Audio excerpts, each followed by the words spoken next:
Baie welkom by hierdie luisterryke geleentheid. Dit is vir die Universiteit van die Vrystaat 'n voorreg om vandag al ons gradiandi met hulle familie en vriende by die plegtigheid te verwelkom. Ten einde die statigheid van die program te behou, word u vriendelik versoek om op die volgende te let. Staan asseblief op sodra die prosessie die Callie Human Centre binnekom. Moet asseblief nie tydens die program rondbeweeg vir die neem van foto's nie. 'n Amptelike fotograaf is verantwoordelik vir die neem van foto's. Geen video-opnames mag gemaak word nie. 'n Videograaf deur die IV gekontrakteer is vir die video-opname van die geleentheid verantwoordelik. Weerhou u asseblief van optredes soos om te fluit. Skakel asseblief nou u selfoon af of aktiveer die silent opsie. Ons sal poog om die seremonie statig te laat verloop en dit nie onnodig lank uit te rek nie. Moet daarom asseblief nie die saal verlaat voordat die verrigtinge afgehandel is nie. Aan die einde van die seremonie, na afloop van die sing van die volkslied, bly asseblief staan totdat die prosessie die verhoog verlaat het. Dankie vir die samewerking en ondersteuning. Geniet hierdie besondere geleentheid saam met ons.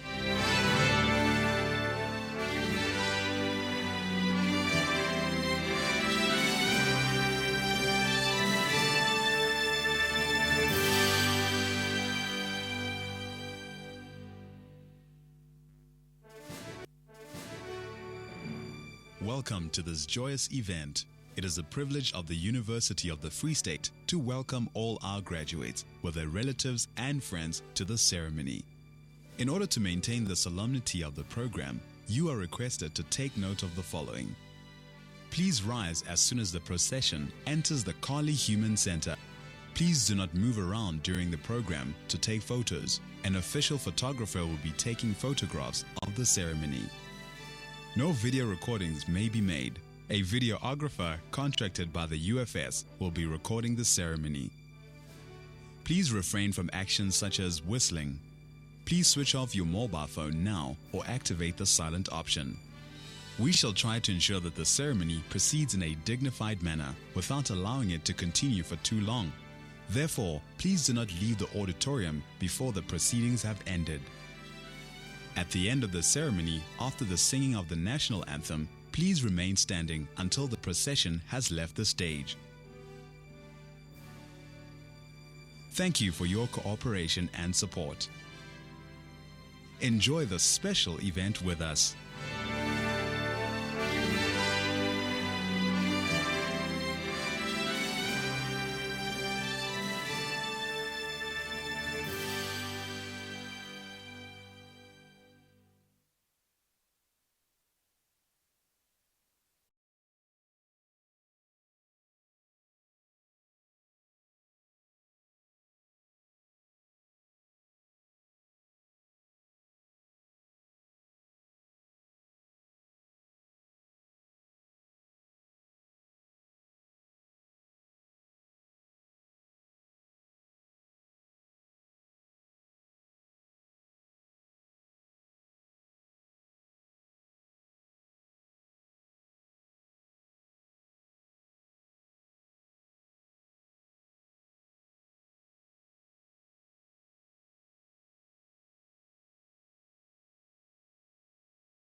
Good morning. Goeiemorgen. Sanibonani Dumelang. Welcome to all of you.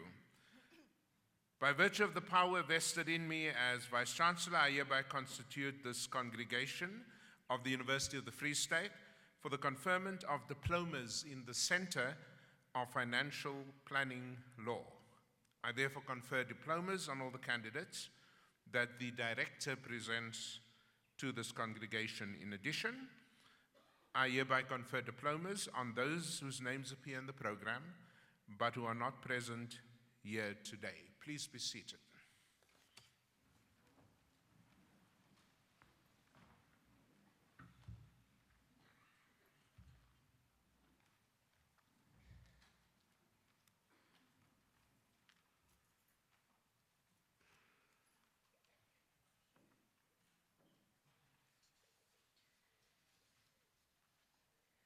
Good morning, ladies and gentlemen. Good morning and welcome to this first session of our winter graduation of 2015. Apologies for the weather, but this is the way it is in Bloemfontein. Welcome to the Vice Chancellor, to my colleagues Vice Rector, to our guest speakers, and to the artist of the day. I would like to welcome particularly you, the graduates, who are the stars of this day, and since you are getting your diplomas in financial planning, I think that we need to doubly welcome you, since on your abilities depends the future of our retirement. So congratulations for your achievements. Welcome to the families, spouses, friends, and the people who make noise. Well done for what you have achieved. We are really very, very proud of you. Before we start the proceedings properly, I would like to go through some of the housekeeping issues. The university makes use of official photographers who are present in the hall today. However, areas on the campus have been allocated to a number of freelance photographers for the purpose of photographing graduates. Those photographers are not accredited, and the university does not have any control over the quality of the work. Those of you who have arrived afterwards, we close the door. Please just make sure that you read page 2 of the graduation program. And we usually request people to make sure that we can hear the names of all the graduates. So please restrain your enthusiasm as you clap for the member of your family that you are cheering today. Like in all good shows, we are asking you, please switch off your cell phone. It is very important that we all hear each other. It is an enormous pleasure for me to introduce to you our guest speaker for this ceremony. John Samuel is one of South Africa's leading education experts with an international and national experience covering a period of more than 40 years. During his early career in South Africa, he contributed to establishing several significant education initiatives and made leadership contributions to official policy regarding higher education transformation in South Africa. In the 1990s, he played a pivotal role in developing a new South African education system as head of the ANC Education Desk and Deputy Director General in the Department of Education. From 1998 to 2000, he served as Senior Program Director for the Kellogg Foundation in the United States. Upon his return to South Africa, he was appointed as Chief Executive of the Nelson Mandela Foundation and subsequently as Chief Executive Officer and Chair of the Board of Oprah Winfrey Leadership Academy for Girls. In 2011, John joined the International Institute for Studies in Race, Reconciliation, and Social Justice, as it was then called, at our university as its interim director. He served as senior advisor to the rector and vice chancellor of this university, Professor Jansen, until John's retirement in December 2012. Currently, he acts as a strategic advisor to Global Watch, which is an initiative led by Tokyo Sehuale. And he's also, we are pleased to say, a visiting professor at the University of the Free State. Please help me welcome Mr. Samuel.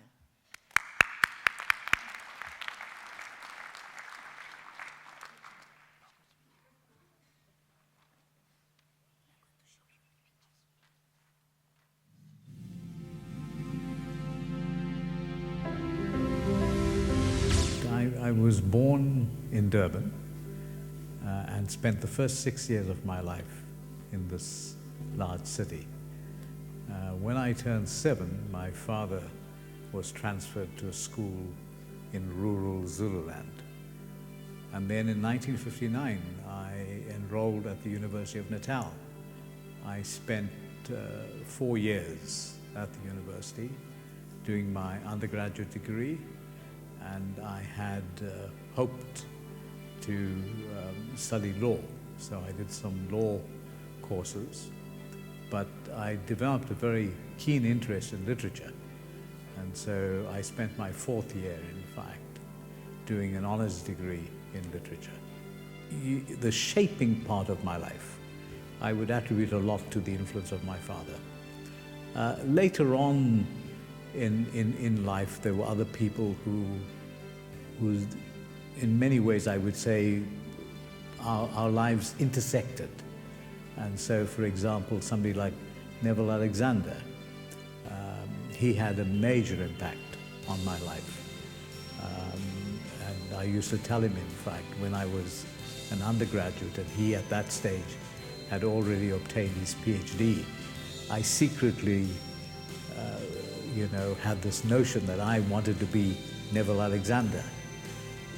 And so, and then there were a couple of other people, Basil Davidson, an English writer, and then later on, in fact, people like Mr. Mandela, Oprah Winfrey, and so on. So I've been very fortunate in having a whole lot of interesting people cut across my life at different times. I've been fortunate in that I've been an insider and an outsider at the University of the Free State over a period of 5-6 years. And I think this university is one of the few places in the country where there is an active academic search for the middle ground. And that makes it quite unique. The thing that gives me the greatest hope is that next generation.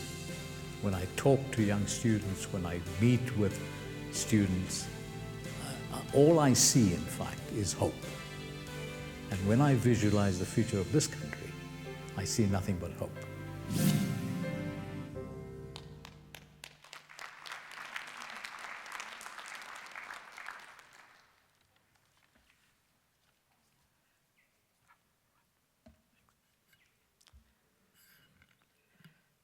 The Vice Chancellor, members of the university community, and the graduates and their families. Good morning to you all. First of all, let me start by offering my congratulations to the graduates. This is a moment of great celebration and achievement, and so I offer you my congratulations, and I hope that you have a great day today. This morning, I'm going to talk about my experiences with Mr. Mandela. I had the unique privilege of spending just over 7 years with him at that moment in his life when he'd stepped down as president of the country.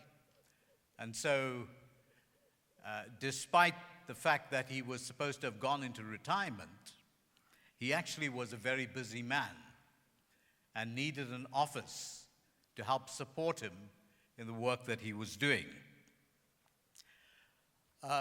During this time that I spent as chief executive of the Nelson Mandela Foundation, I spent a great deal of time with Mr. Mandela, and quite often we talked about matters of the world. But more often than not, I just sat and listened to him. So this morning I thought that it would be certainly interesting and I hope helpful talking about some of these experiences and the lessons that I derived from these experiences. So there were many lessons, but I've picked 3 that I want to talk about through telling you some of the stories around these lessons. The first one was punctuality. The second lesson that I derived was the ability to listen and how critical this skill is. And the third one was the presence of moral courage. Now, when I joined the foundation, on my first day at work, I asked Mr. Mandela, did he have any special advice for me? And there I was sitting across the desk from this great man, expecting to hear profound words of wisdom. And instead, in fact, all he said was, ensure punctuality. And I was staggered for a couple of seconds, and I wasn't too sure what to make of this. But it was, in fact, as my term of office at the foundation unrolled, I discovered what Mr. Mandela was actually talking about when he mentioned punctuality. He was, in fact, somebody who was quite a stickler for time. And on many occasions, in fact, I had to remind organizers of functions of the need to keep to time.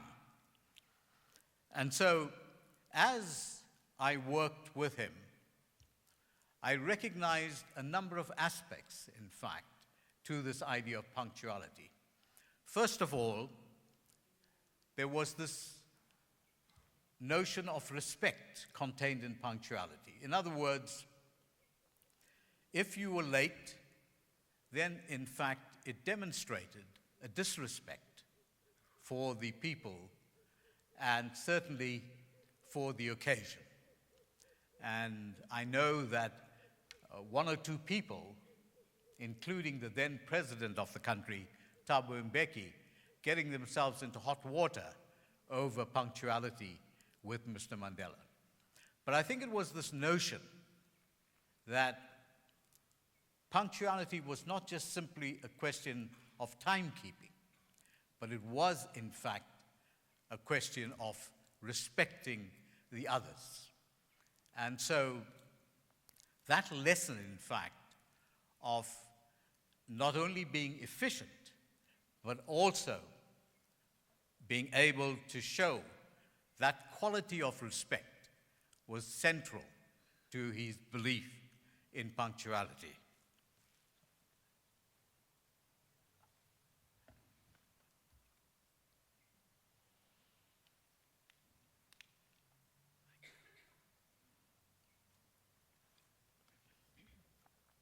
The second set of experiences that I want to talk about involved listening.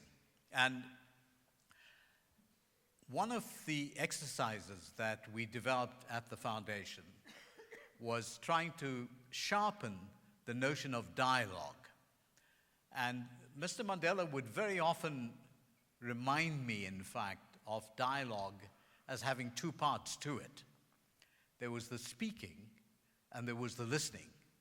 And in fact, he would talk a lot more about the listening part.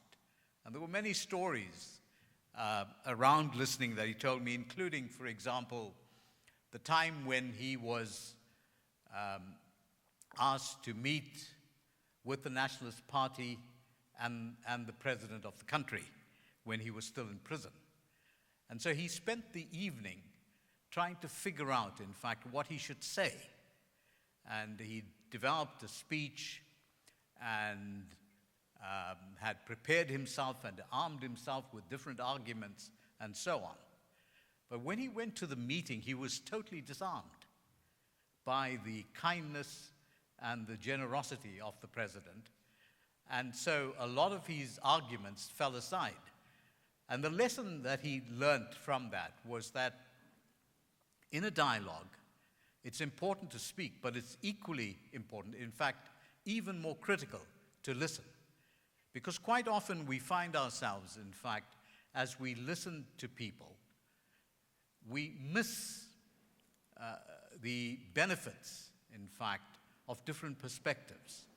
And so this ability to listen critically and to have the patience and to give credit to the other person speaking constituted an important element of dialogue. And I would very often watch Mr. Mandela in meetings. He would sit almost through the entire meeting and not say a word. And towards the end of the meeting, he would then be able not only to summarize the different points, but bring them together in a way that showed that he had listened carefully to every single speaker. And this, in fact, was an important element as we developed this notion of the Mandela dialogue. And then the third experience, and there are many stories to support this idea, and that was the essence or the essential nature of moral courage in leadership. There were many lessons, in fact, where I saw Mr. Mandela demonstrate this, both while he was president, when he was the leader of the ANC, and even in his retirement. But the one story I want to share with you today, in fact, is around Mr. Mandela's position with regard to the HIV/AIDS pandemic that was at the heart of so much of our grief as a country. When he was president, Mr. Mandela didn't pay the kind of attention that should have been devoted to the challenges that we faced through the HIV/AIDS pandemic. There are many explanations, and I'm not going to go into any of that. But he himself, in fact, acknowledged this later on in life, that he should have played a more significant role in providing leadership on this issue. However, when he stepped down as president, there were three things that occupied his attention. One was peacemaking, and he was involved in the Great Lakes dispute and spent a lot of time on that issue, but not just there, but in a couple of other places in the world. The second was his love and passion for education, and he continued building schools. You may not be aware, but over a period of about 10 years, Mr. Mandela raised enough money to build 123 schools in all parts of the country. But the third was his crusade on the HIV/AIDS issue, both nationally and globally. And during the course of this, he'd set himself on a path of confrontation with the standing president of South Africa, Thabo Mbeki. And I recall, in fact, with great clarity, on a Sunday, being called by Mr. Mandela, and he said to me, "I want you to arrange a press conference." Of course, you never said to Mr. Mandela, well, today's Sunday and it's very difficult to get the media together. What you did, in fact, was you got the media, you found the venue, and a press conference was convened. And at this press conference, Mr. Mandela issued a challenge to the president. And the essence of the challenge was, we have to do something about HIV and AIDS. We can't continue debating whether this is how it was caused or whether it was related to A, B, and C, and so on. Mr. Mandela saw the humanitarian crisis and wanted action. This press conference triggered off a reaction. And in the corridors of power, Mr. Mandela was beginning to be isolated. And in fact, soon after this, at a National Executive Committee meeting of the ANC, he came under attack. He was present. And speaker after speaker got up and attacked Mr. Mandela for raising the HIV/AIDS issue. One of the odd things about this was that Mr. Mandela was hard of hearing. And so he didn't hear a lot of the attack that was going on. But what he could hear was, from time to time, his name being mentioned. And when the meeting had finished and he'd come back home and I met with him, and he said to me, well, you know, it was a good meeting. They were mentioning my name a lot. Of course, what he didn't know was that, in fact, there was a lot of criticism against him that was mounting. But despite this, and despite a very frank and very open meeting between him and Thabo Mbeki, where essentially, in fact, Mr. Mandela was again attacked for taking on this issue of HIV and AIDS in the country, he continued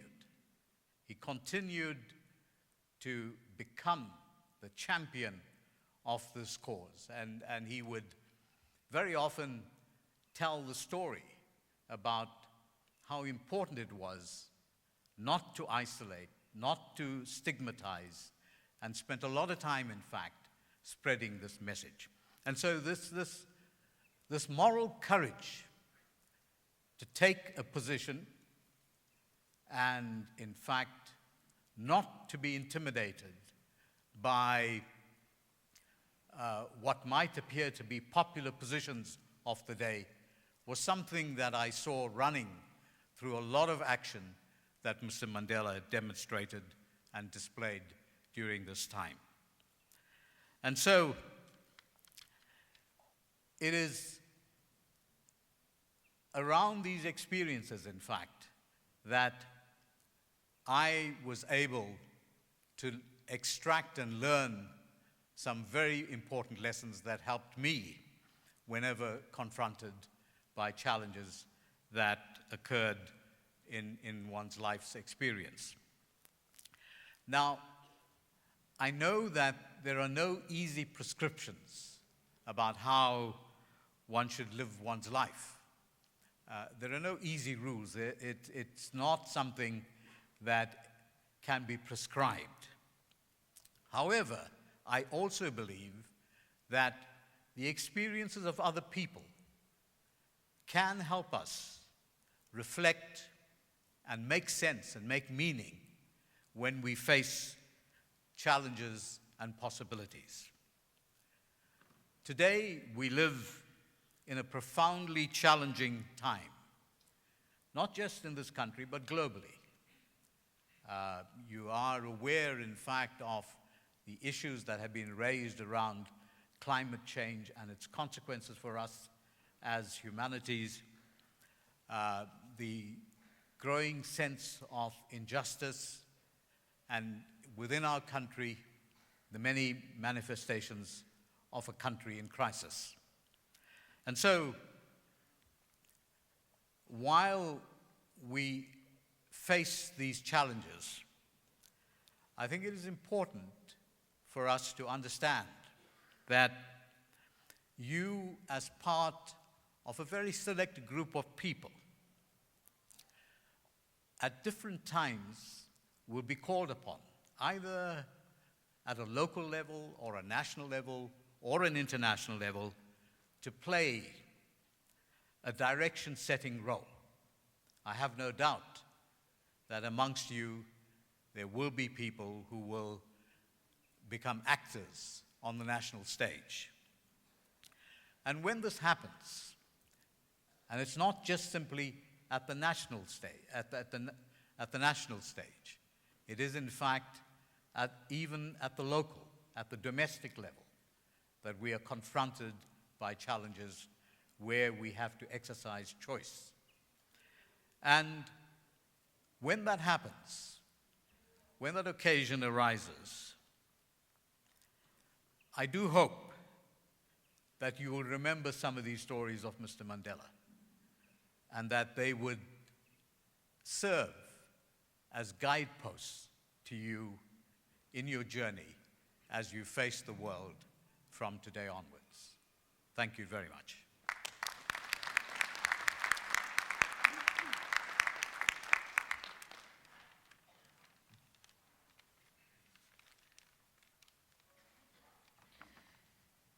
Thank you very much, John.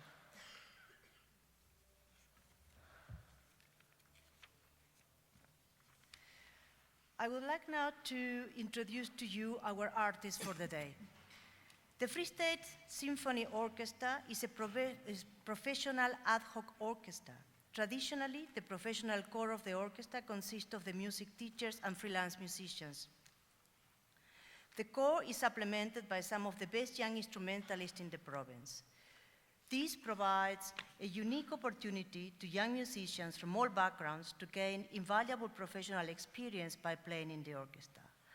Apart from traditional symphony concerts in concert halls, the symphonic orchestra also performs at other venues like Odekral, Country State, and the Loch Logan Waterfront. Smaller groups from the orchestra, in smaller sections of the orchestra, like a string or woodwind or the brass ensembles, are sometimes formed for special events. Please help me welcome our orchestra.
Thank you very much.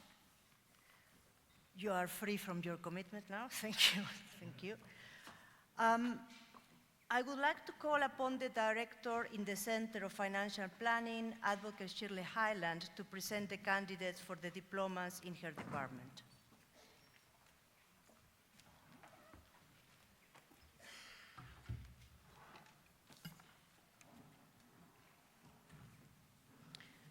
Mr. Vice-Chancellor, I have the privilege to request you to award the postgraduate diplomas and the advanced postgraduate diplomas in the Centre for Financial Planning Law to the candidates I introduced to you.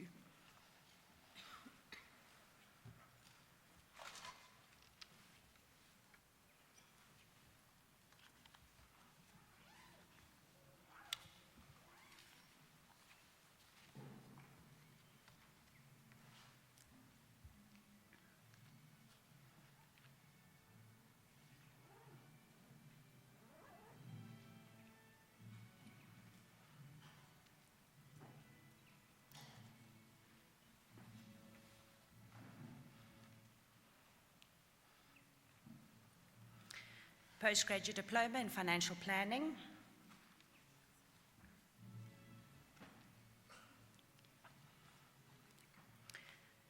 Ayo A.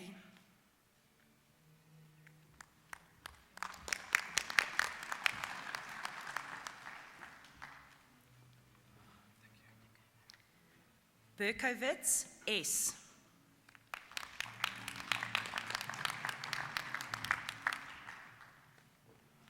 Barlow S.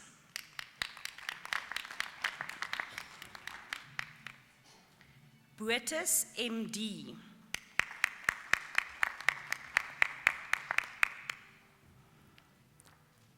Brau C.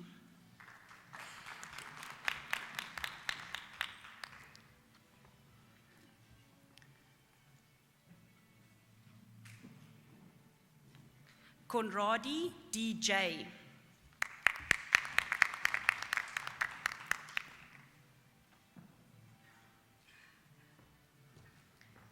De Beer I and the diploma with distinction.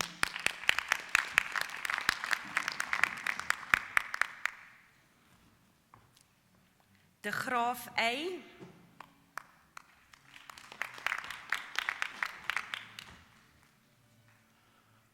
Diale K.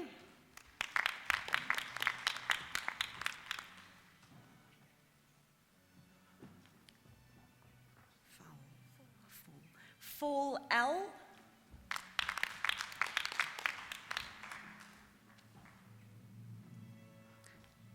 Geldeblum AD.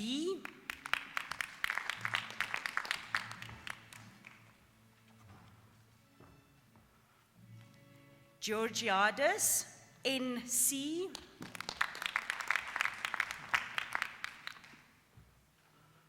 Governor G.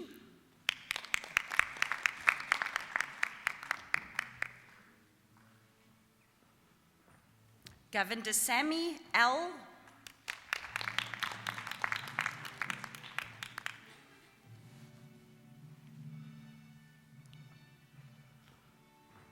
Harding RD.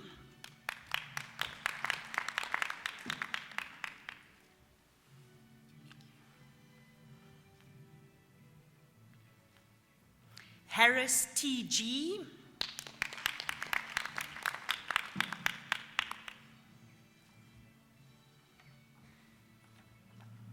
Hessam L.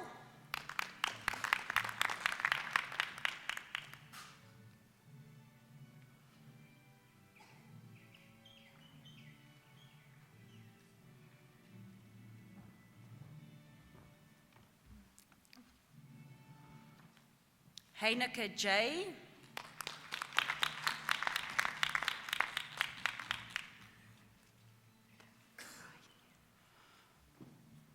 Hobson J.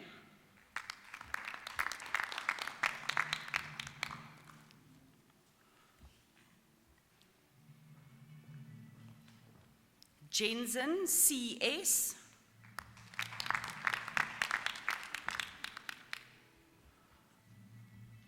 Kannemeyer JM.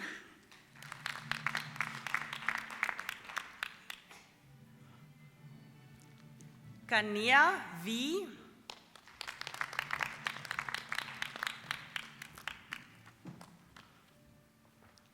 Kang MT.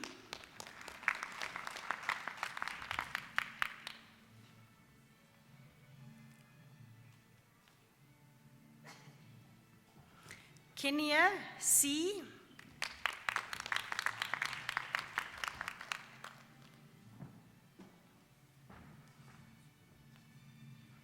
Creer S.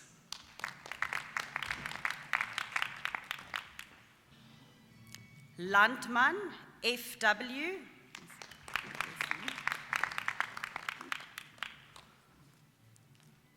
Legrandsie HK.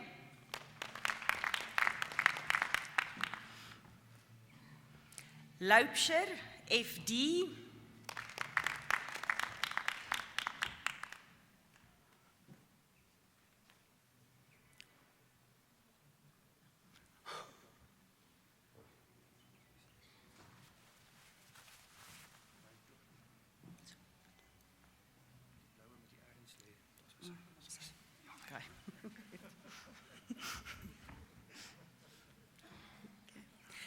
Maharaj S.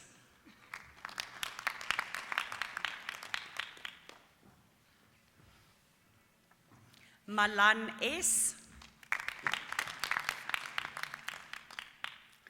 I've got to pronounce your surname. Mantripu S.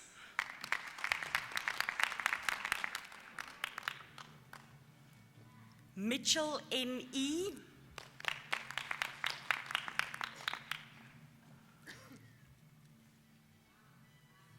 Mitchell R.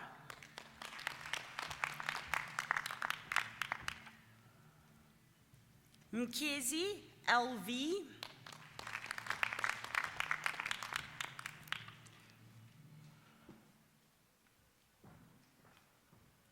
Molebati TC.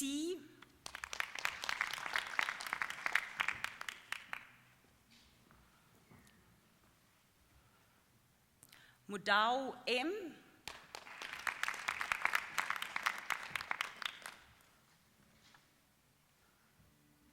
Pile MC.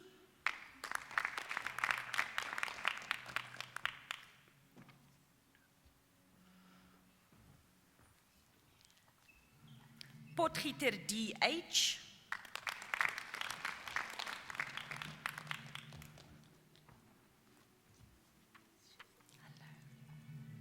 Ramagaga LS.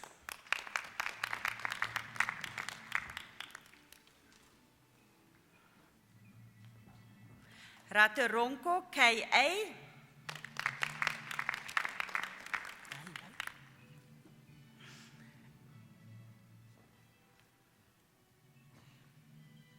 Rogers AC.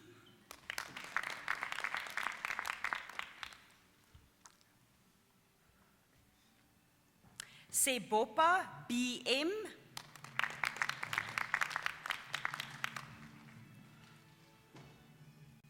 Terblanche JJ.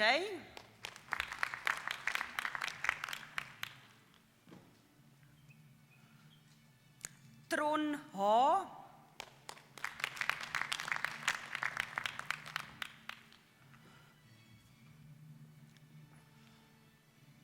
Van der Walt NJ en die diploma met lof and the diploma with distinction.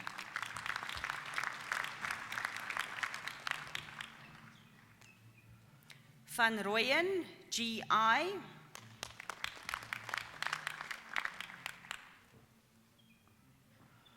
Van Sandwyk A, sorry.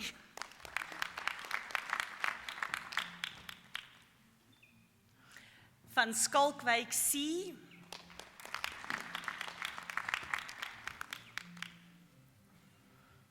Zulu TP.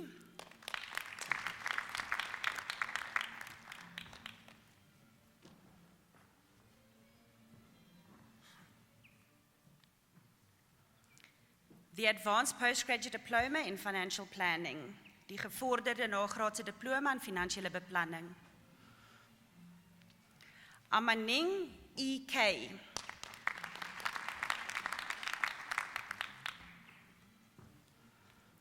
Bernardi G.J.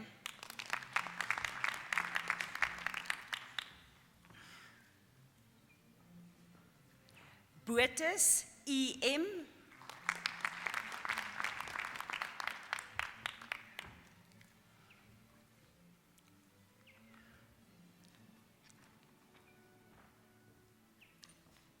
Bueta J.J.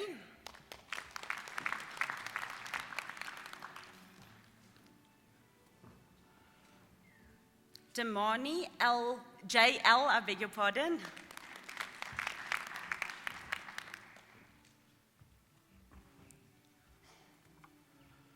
Garnet A.R.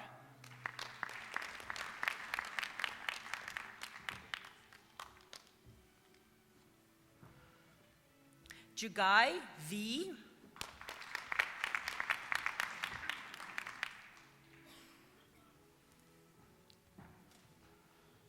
Manoto N.L.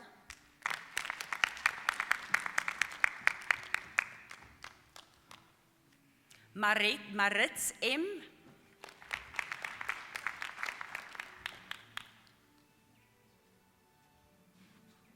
Moshlomi G.E.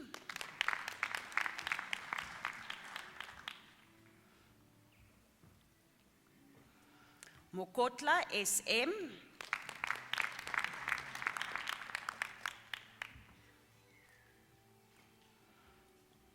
Mosinki K.J.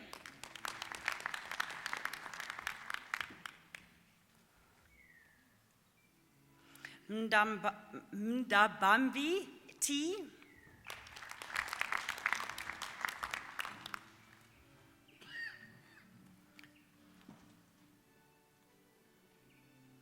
Wedendal F.J.L.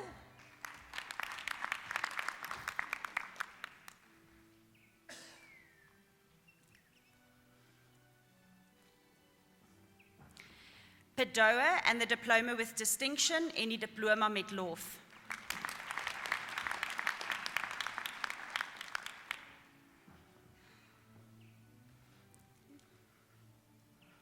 Sheehan H and the diploma with distinction, any diploma met lof.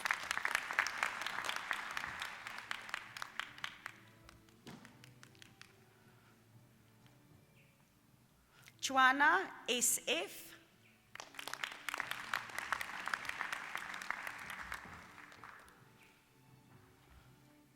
Van der Merwe J.S.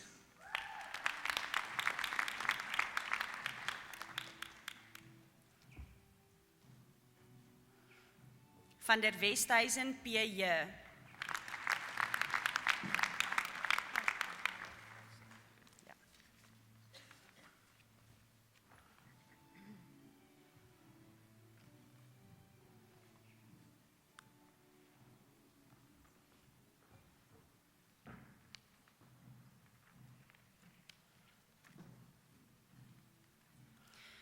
Ladies and gentlemen, it also gives me great honor today to call onto the stage the prize winners in the postgraduate and the advanced postgraduate diplomas in financial planning.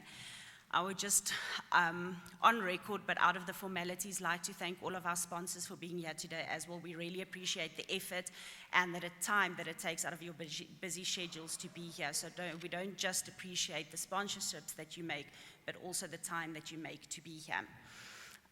Firstly, the top students in the postgraduate diploma in financial planning in the module Financial Planning Environment, Finansiële Beplanningsomgewing, is Edward Joseph Tron. Edward can unfortunately not be here. He's just become a new father, so he's unfortunately not able to be here. We've however asked Henda Stein from the centre to receive the prize on his behalf, if she can come up. The sponsor for the prize is ABSA. And the prize will be handed over by Werner Wessels, who is the manager of the Distribution Admin Center.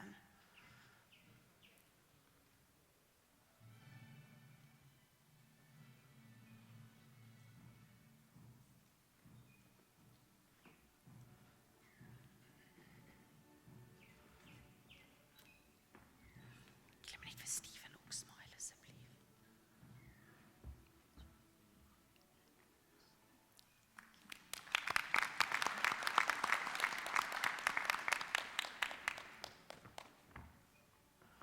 The next prize is the top student in the module Personal Financial Planning, persoonlike finansiële beplanning. The prize is sponsored by PSG. The person handing over the prize for us today is MC Ardendorf. She's the regional manager for the Free State and Northern Cape divisions, and the prize winner for this module is Charlene Kenya.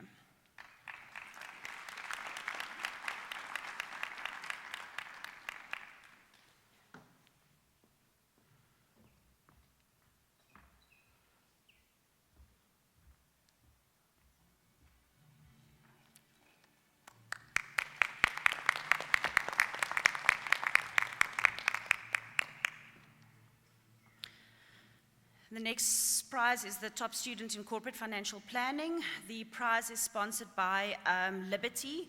The person handing over the prize today for us is Jacques Retief, and he's the head of business development for Liberty. The recipient of the prize is Annika Sevenster. Annika could also unfortunately not be here today. However, we've also asked Henderstein on behalf of the centre just to accept the prize.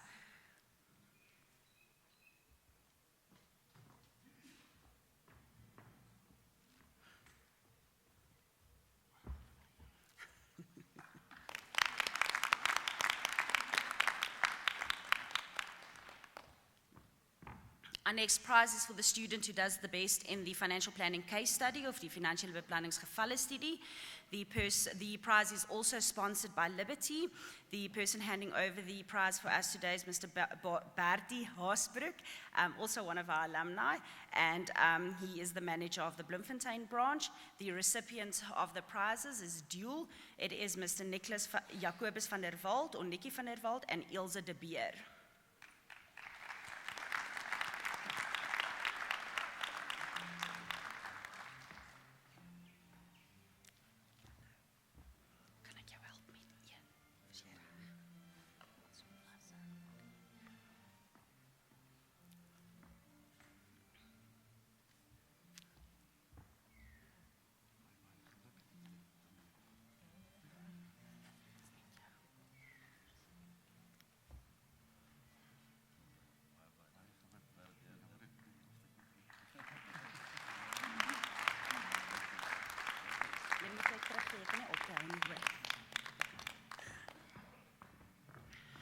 Right, ladies and gentlemen, in the top achievers in the Advanced Postgraduate Diploma in Financial Planning, the first one, werknemersvoordele of employee benefits.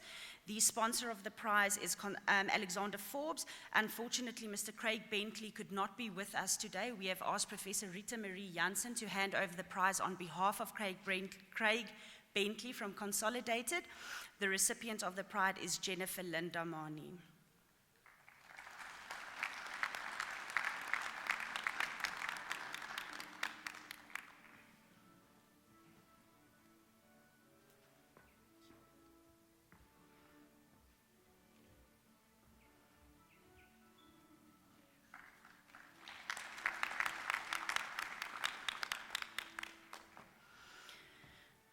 The next prize is the best student in the module Risikobeplanning or risk planning.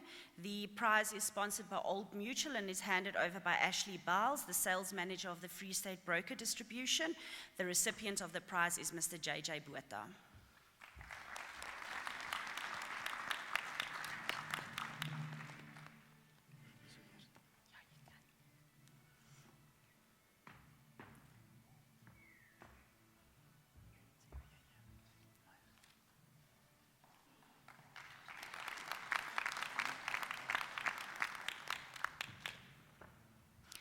The next prize is the top student in batetypes in beleggingsbeplanning or asset types and investment planning. The sponsor of the prize is Consolidated. Unfortunately, the representative from Consolidated could not be here today. We've asked Professor Rita Marie Jansen to hand over the prize on their behalf, and the recipient of the prize is Andrew John Padoa.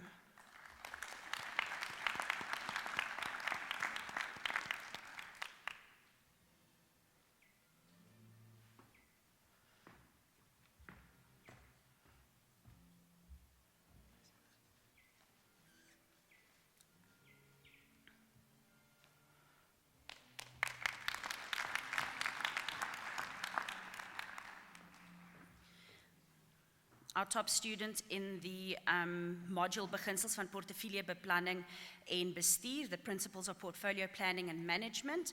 The prize is sponsored by Access. Mr. Francis Scholes, the Regional Product Marketing Specialist, will hand over the prize on behalf of Access. And the recipient of the prize is Andrew John Padora.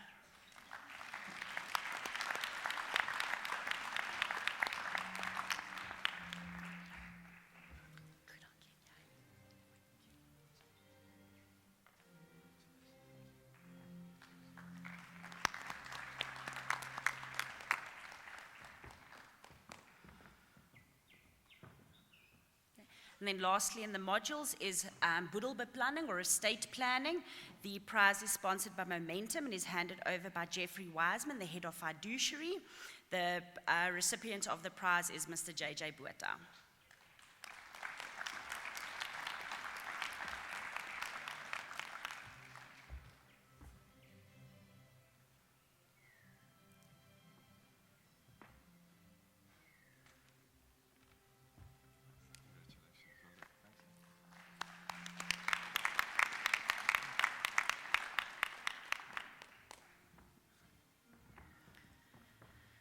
The last two prizes that we have to award are the two overall top students in the postgraduate diploma and in the advanced postgraduate diploma in financial planning. The prize is partially sponsored by LexisNexis. Unfortunately, Callie Human from LexisNexis was not able to join us today. We've again asked Professor Rita Marie Jansen to hand over the prize on our behalf.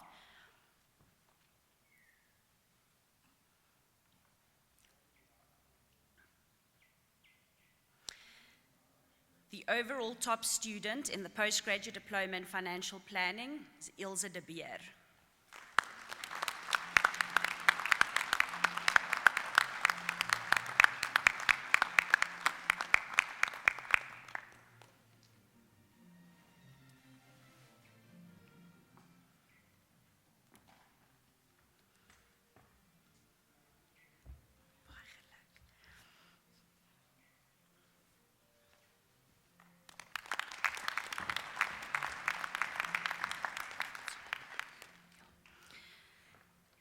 The overall top student in the advanced postgraduate diploma in financial planning is Andrew John Padora.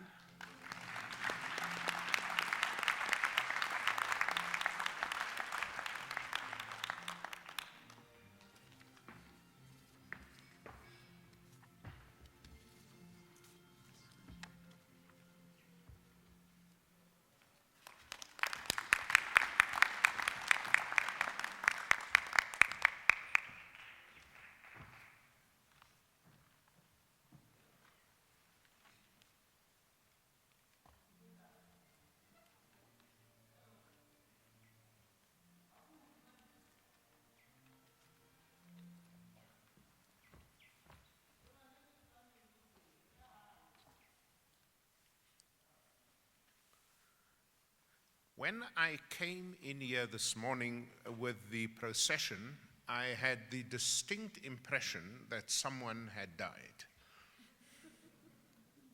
A graduation ceremony is a celebration of the incredible achievements of our students.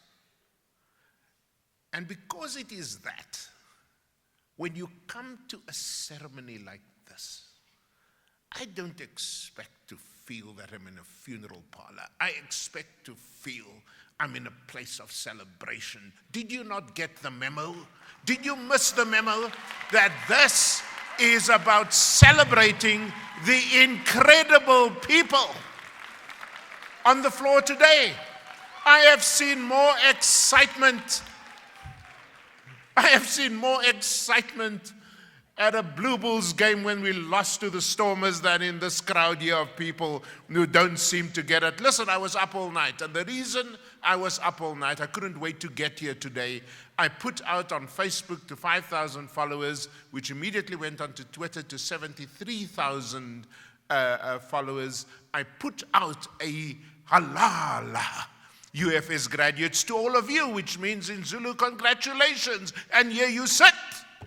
as if somebody died. Give them a round of applause, for heaven's sake.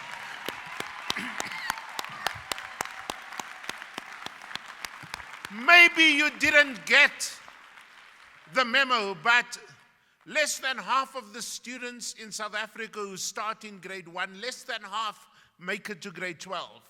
Of those that make it to grade 12, less than 20% qualify to go to university. Of those that go to university, more than half of them actually fall out or drop out along the way. And very few students make it to where you are today. This is special. It says that you have character. It says that you are wonderful. It says that you are smart. It says that you are different from your government. It says everything. Don't you? Let me tell you, I still feel I landed up this morning at the wrong place. I'm convinced they diverted me to some strange, sad, disillusioned space. Come on, you are great. So, ladies and gentlemen, students, I spoke this morning about looking forward to seeing the young people, and then I saw you come across and you're not so young, but, we are proud of you. We're incredibly proud of you. But students, you didn't get here by yourself. We like to believe that, but you didn't get here by yourself. You got here because of some incredible people that made it possible for you to get here. So would you mind standing up and thanking your husbands, wives, friends, families, grandmother, grandfather, neighbors, everybody who pitched in? Stand up and say thank you to them because you didn't get here on your own. Thank you very much. And thank you, sit down please, and thank you to all of you, ooms en tannies, ma's en pa's, hond en kat, almal wat het moontlik gemaak het vir hulle om hier vandag hier te wees. Baie dankie vir julle bydrae. I've got 2 students at home. In my home, it is hell. It is absolute hell. I have to make food myself, which, as some of you know, is an invitation to food poisoning. They work through the night. I don't see them. They're up all the time. They ask me questions, and because I'm the rector of the university, I can't obviously help them with their assignments, at least not while the dean is visiting. And it's tough. I know the sacrifices that your families make in order for you to be here, so we're very grateful to them.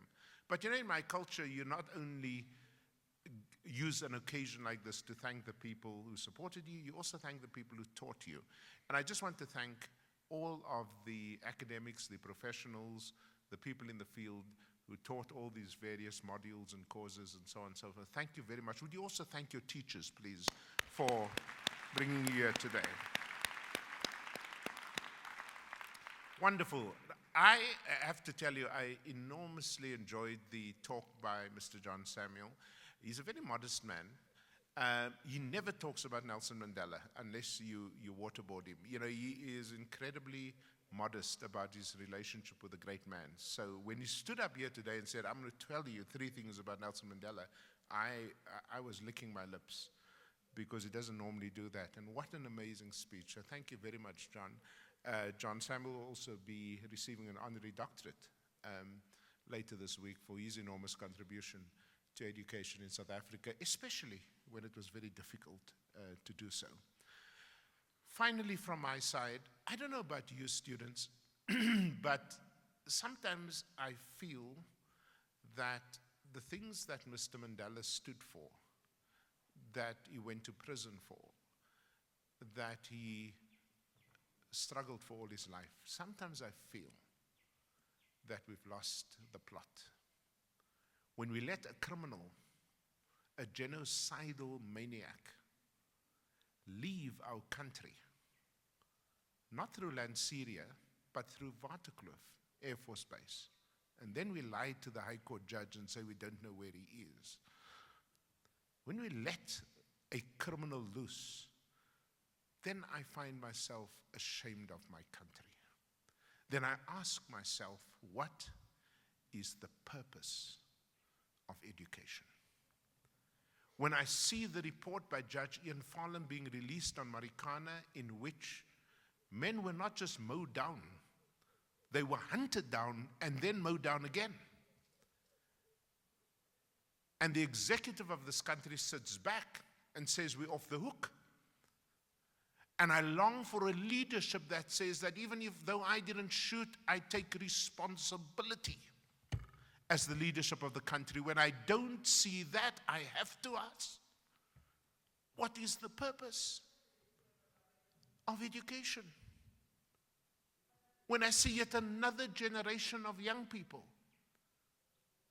going through the school system, and where in some provinces and in some districts this year, for the first time, there are more children writing grade 12, the NSC exam, who actually failed than students who got there by passing through grades 10, 11, and 12. Why? Because your government now has a policy that you're not allowed to fail more than once in the senior phase. So if you failed in grade 10, no matter what happens again, you will pass. Then I wonder, what is the purpose of education?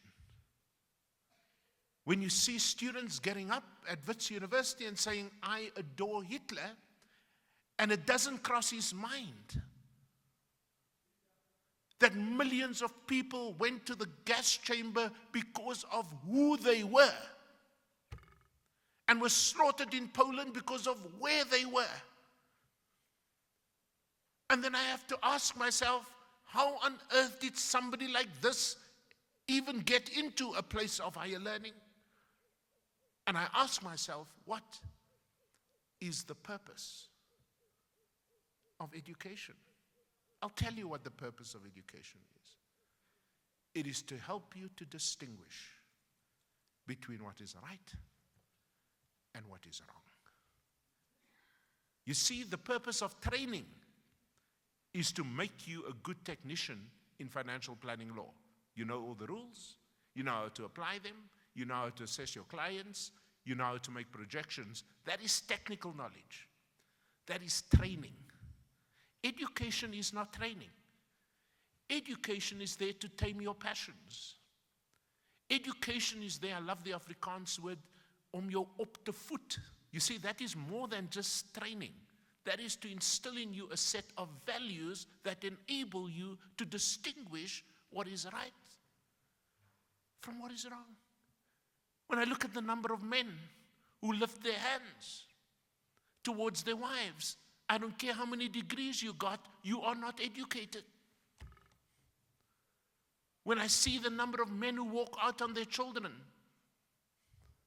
and leave their families destitute, I don't care where you studied, you are not educated.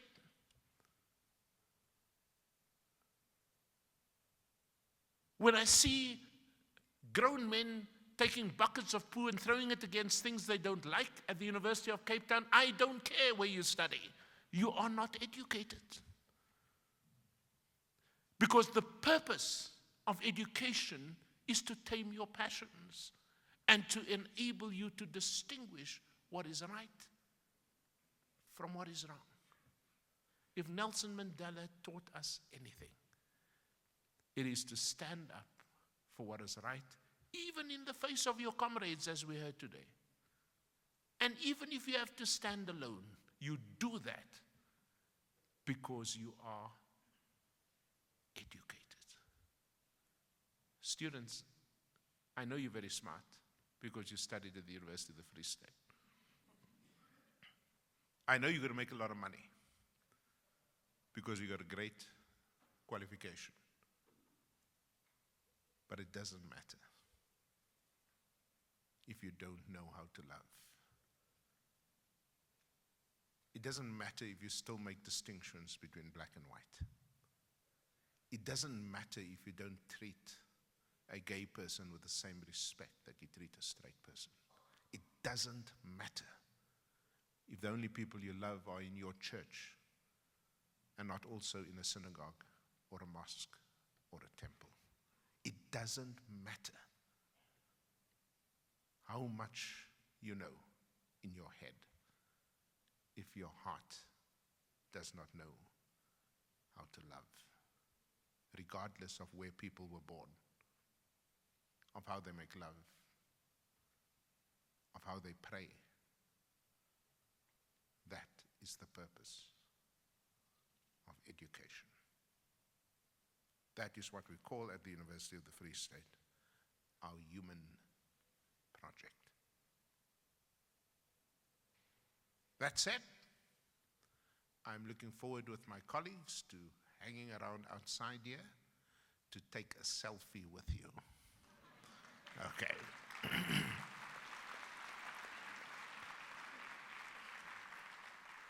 You'll be happy to know that we have some of these extension sticks or whatever they call them, and they also have the capacity for photoshopping, so we can make you look good even if you don't think you look good. I'm talking about the people on the stage, of course, and so on. So hang around, have tea with us in exam room EXR4. Now that must be as meaningless to you as it is to me.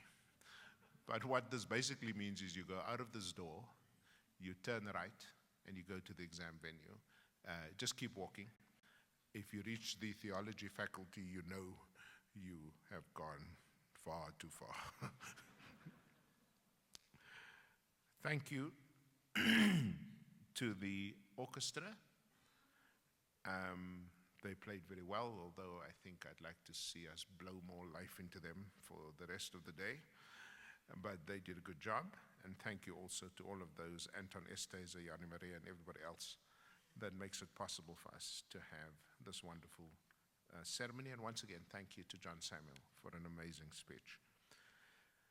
I ask you now to stand for the singing of the national anthem, after which I will dissolve the ceremony.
By virtue of the power vested in me as Vice-Chancellor, I hereby dissolve this congregation of the University of the Free State.